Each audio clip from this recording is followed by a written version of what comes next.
आज लातूरमध्ये ट्रॅफिकचा प्रश्न मोठ्या प्रमाणात उभा राहिलेला आहे आणि विशेषतः छत्रपती शिवाजी महाराजांचा जो पुतळा आहे, तो जो चौक आहे, त्या ठिकाणी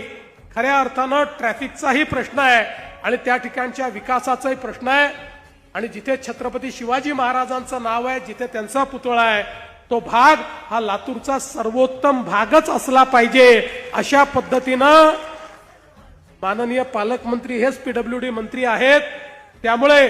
त्याचं सर्वात उत्तम डिझाईन आम्ही तयार करू आणि त्या ठिकाणी ट्रॅफिकची समस्याही संपवू आणि त्या ठिकाणी छत्रपती शिवरायांचा जो पुतळा आहे त्याचं सौंदर्यीकरण आणि त्याची भव्यता ही देखील चांगल्या पद्धतीनं कशी आपल्याला करता येईल याचा प्रयत्न आपण करू। पण त्याच वेळी ही ट्रॅफिकची समस्या सोडवण्याकरता मागे अभिमन्यू भाऊ आले होते आणि त्यांनी मला एक पत्र दिलं होतं रिंग रोडच्या संदर्भात। मला